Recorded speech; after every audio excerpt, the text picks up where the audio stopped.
Bismillahirrahmanirrahim. Assalamu alaikum, poštovani gledalci. Uz najtoplije želje povodom nastupećeg mjeseca Ramazana, uz želje da vam Bog uzvišeni ukabuli vaše postove, vaše ibadete, vaše dove. Selamimo vas iz televizije Hayat sa programom Ramazanski razgovori. Naš gost, naš sagovornik ove godine u ramazanskom programu bit će već poznati gost televizije Hayat, to je šejh Ekber Eidi, naš prijatelj iz Irana, i sa njim ćemo na perzijskom jeziku razgovarati o različitim pitanjima i islamskim temama. Selamu alaikum, šejh Eidi.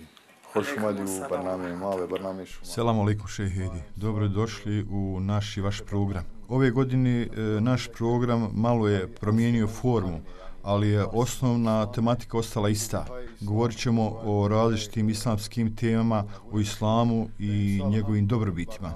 Program u vezi s kojim imate dobro iskustvo nastavljamo kao i prethodnih godina. Možete li nas na početku poznati sa temama o kojima ćemo govoriti u ovogodišnjem Ramazanu? Bismillahirrahmanirrahim. Alhamdulillah rabbil alamin. U ime Boga milosti Bog samilosnog. Hvala Allahu, gospodaru svih svjetova, i neka je salavat na poslanika Muhammeda, njegovu čistu porodicu i njegove uzorite ashabe. Uz selam vama, poštovanom bratu i dragim gledaocima, braći i sestrama, čestitam početak Mubarek mjeseca Ramazana, mjeseca blagodati i Božjeg oprosta. Nadamo se da će i za nas, kao što je objasnio naš poslanik milosti, ovaj mjesec biti mjesec blagodati, mjesec milosti i oprosta. Teme koje namjeravam izložiti našim poštovanim gledaocima u ovom mjesecu Ramazanu govore o jednom nizu odnosa koji postoje između nas i svijeta izvan nas. Kada časni Kur'an govori o Mubarek mjesecu Ramazanu i opisuje ga, kaže da je mjesec Ramazan mjesec čija je filozofija i to da je u njemu objavljen Kur'an. I taj spušteni Kur'an uputa je ljudima, a određenim ljudima putokaz je i jasan dokaz pravog puta i razlikovanja dobra od zla. On je kriterij i mjerilo za odvajanje istine od zablude. Određuje specifičnosti zablude, spominje svojstva istine kako bi ljudi u okviru tih saznanja slijedili pravac istine. U ovom ajetu se ukazuje na uputu za ljude i na jasan dokaz. Uputa za ljude, jer se ova riječ nas koristi za ljude općenito, podrazumijeva većinu i sve ljude koji precizno ne odvajaju istinu od zablude i imaju nizak nivo pažnje. Dakle, Kur'an je uputa za sve ljude, a za odabrane i one koji im takvim stvarima poklanjaju veću pažnju, on je svjedočanstvo i jasan dokaz koji osvjetljava kriterije razlikovanja istine od zablude. Prema tome, mi ovdje vidimo da filozofija Ramazana obuhvata dvije stvari. Jedna je spuštanje i objava Kur'ana i druga je pitanje upute čovjeka. Pitanje upute čovjeka također je podijeljeno na dva dijela. Uputa za ljude općenito i uputa za odabrane. Profesor, izvinite, znam da smo na početku izlaganja, ali želim ukazati na jedno pitanje o kojem ćemo možda kasnije više govoriti, a to je razlika između hudali mutekin i hudali nas, upute bogobojaznima i upute ljudima. Naravno, mi tek navodimo teme koje ćemo razmatrati, ali ako bude prilike da kažemo nešto više o tome. Na početku se Kur'ana kaže ovo je uputa bogobojaznima, ovdje imamo da je uputa ljudima. Mislim da bi bilo dobro da ukažemo na ovu razliku. Ovo je veoma bitno i da vi niste postavili to pitanje, ja bih ukazao upravo na taj ajet. Ovo je knjiga u koju nema nikakve sumnje. Ovaj izraz la reib obično se koristi onda kada neko navede neki argument i zatraži dokaz. Dokaz za njega je spreman. Dakle, kažite nekom, ovo je knjiga u kojoj nema nikakve sumnje. Ako neko traži argument, pronaći će ga potpuno jasno. Zatim kaže da je Kur'an uputa za bogobojazne. ova bogobojaznost je intelektualna i razumska bogobojaznost. Imamo dvije vrste bogobojaznosti. Jedna bogobojaznost rezultat je vjerovanja u Boga i Božijeg poslanika, vjerovanja u nevidljivi svijet, vjerovanja u druge istine vjere. I obično oni koji su na višem nivou razumijevanja vjere posjeduju ovu bogobojaznost. Neki koji su u ovom domenu na nižem nivou nemaju mogućnosti detaljne procjene. Zato Kur'an i njima daje mogućnost da se uzdignu na viši nivo, a onim prvim omogućava da se još više usavrše. Zato kaže, bogobojazni vjeruju u nevidljivi svijet. Ovo vjerovanje u nevidljivo jeste vjerovanje koje se ostvaruje intelektom i intelektualnim razumijevanjem, o čemu ćemo mi govoriti. Prema tome, Kur'an ima specifičnu poruku za svaki sloj ljudi. Upravo kao što se o tome u Kur'anu kaže, na put gospodara svoga pozivaj mudro.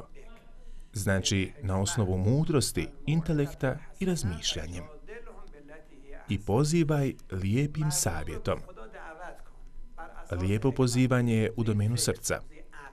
Dakle, neki ljudi ne shvataju teške teme, pa zato se kaže razgovaraj s njihovim srcem. Ukaži na istine unutar njih.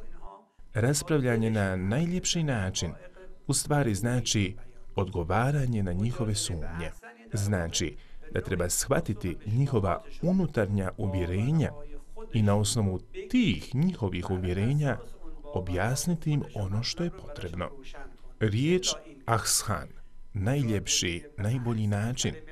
Tumači Kur'ana kažu da vaš sagovornik ima neke stavove zasnovane na istini, a neke na zabludi. Kaže vam da ne koristite ono što je prihvaćeno na osnovu zablude.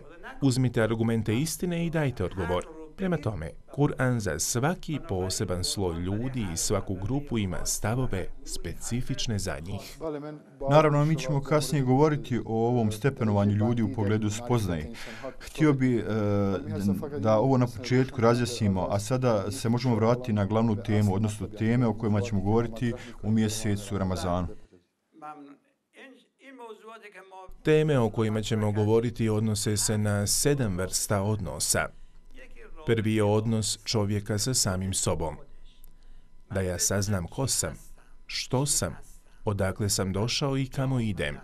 Zašto sam došao? Kao što kaže Mevlana, danima razmišljam o tome i to mi je govor u noći.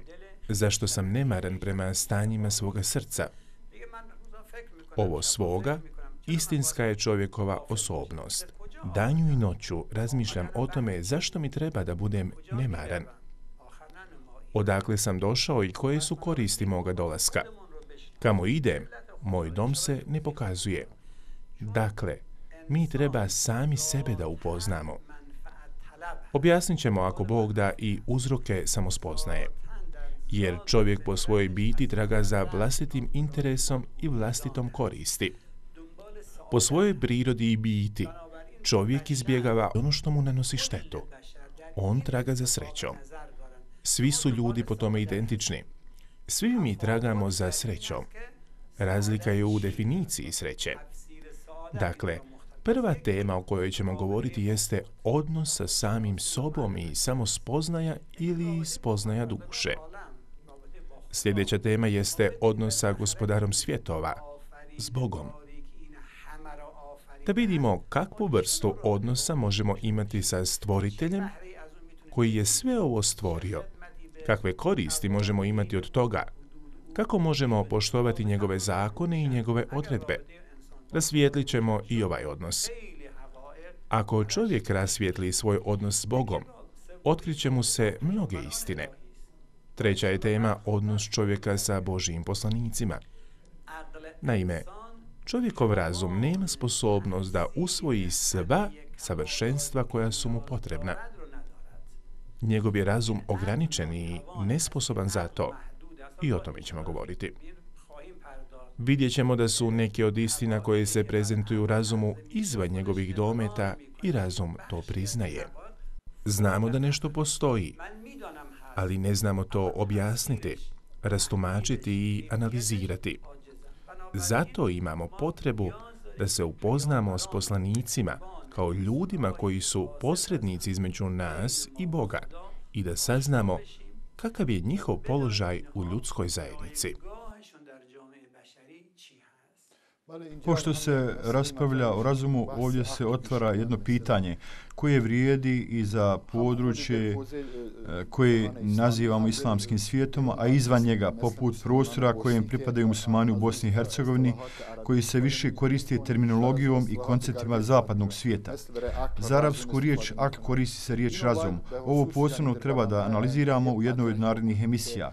Kako je razum ili intelekt stepenovan?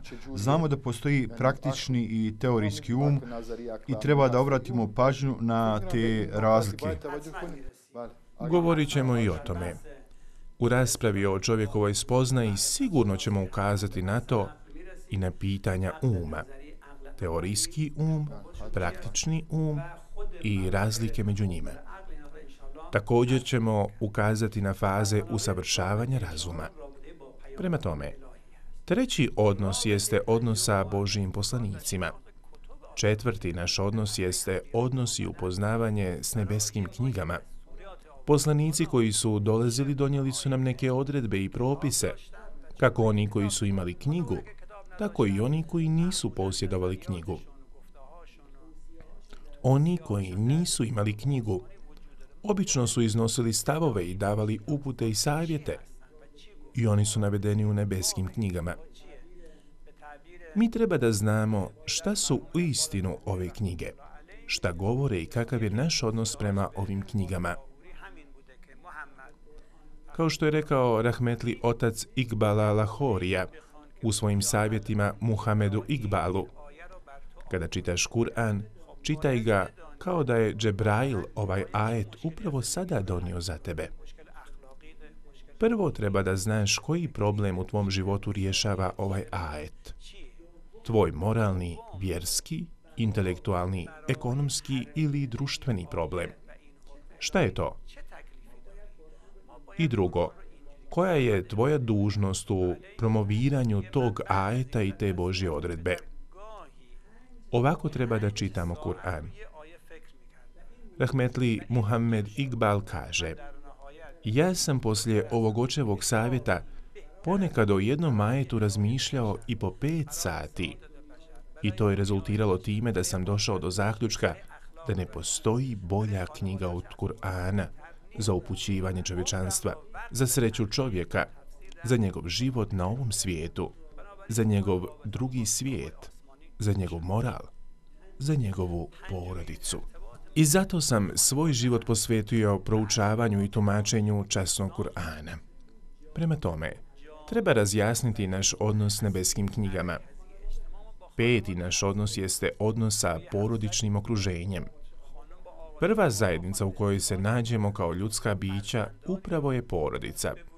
Sklapamo brak sa svojim bračnim drugom i iz tog braka se rađaju djeca. Treba da znam kakav odnos treba da imam sa svojom suprugom ili supruga s mužem i sa svojom djecom. Kakve su moje dužnosti i kakve su njihove dužnosti. Jer je u stvari porodično okrilje kamen temeljac društvenog okruženja i ako je porodica u dobrom stanju, onda ćemo imati zdravo i dobro društvo. A ako je porodično okrilje u problemima, onda ćemo imati probleme i u društvu. Prema tome, mi kao ljudi koji vjerujemo u Boga i Božiju knjigu, treba da znamo kakva je to kuranska kultura predviđena za porodicu i porodično okruženje. 6. vrsta ljudskih odnosa jesu odnosi s drugim ljudima. Živimo u jednom društvu. Čovjek je po svojoj prirodi društveno biće i treba živjeti s drugim ljudima. Ako jedan čovjek hoće da živi sam, nemoguće je da ostvari svoje potencijale. I ne samo da neće moći da se usavršava, nego će sigurno doživjeti različite poremećaje i čak možda nasilno okončati svoj život. Zašto? Jedan od razloga je i to što čovjek po svojoj biti želi i da voli i da bude voljen. Želi imati nekoga koga će on voljeti, a i nekoga ko će njega voljeti, ko će poštovati njega i njegovu ličnost. Zato, ako kažete nekom da ga niko ne voli, čak ako bude raspolagao najvećim mogućnostima udobnosti, nakon nekog vremena će zapasti u depresiju, poludjeti, pa čak i oduzeti sebi život. Dakle, može se reći da je jedan od glavnih razloga sve raširenije depresije u modernom svijetu upravo manjak ljubavi među ljudima. Upravo tako. Iako Bog da, mi ćemo u narednim emisijama govoriti i o tome da ako neko istinski bude upoznat sa učenjima vjere i istinski vjerovao u Boga, depresija za njega nema smisla i ne postoji. Jer depresivnost znači dolazak u slijepu ulicu. Ali i čovjek koji vjeruje da je uz njega jedna mudra, neograničena, nesavladiva i sveznajuća moć koja je prisutna, čuje ga, pomaže mu u rješavanju problema, nemoguće je da zapadne u depresiju. Zato depresija ne može pogoditi istinskog vjernika muslimana. Ako se to i desi, to znači da treba da preispitamo svoju predanost Bogu. Evo na kraju samo još kažem da je posljednja vrsta odnosa odnos čovjeka s prirodom. Dakle, da vidimo kakav odnos treba da imamo s ovim materijalnim svijetom u kojem imamo zemlju, nebo, more, zvijezde. Treba li da mi koji živimo u ovom prirodnom svijetu ispunjavamo neke obaveze uzajamnog služenja i pomaganja ili samo treba da se koristimo trpezom ovog svijeta i da ništa ne činimo za njega? Kakvu, dakle, vrstu odnosa treba da imamo s prirodom? Je li naše korištenje prirode uvjetovano našim razumijevanjem, shvatanjem znakova, otkrivanjem zakona i korištenjem zakona prirode ili treba da budemo pasivni? Zahvaljujem vam se, nadam se da će Bog uzvišeni, a i naši gledalci biti zadovoljni ovim sadržajem.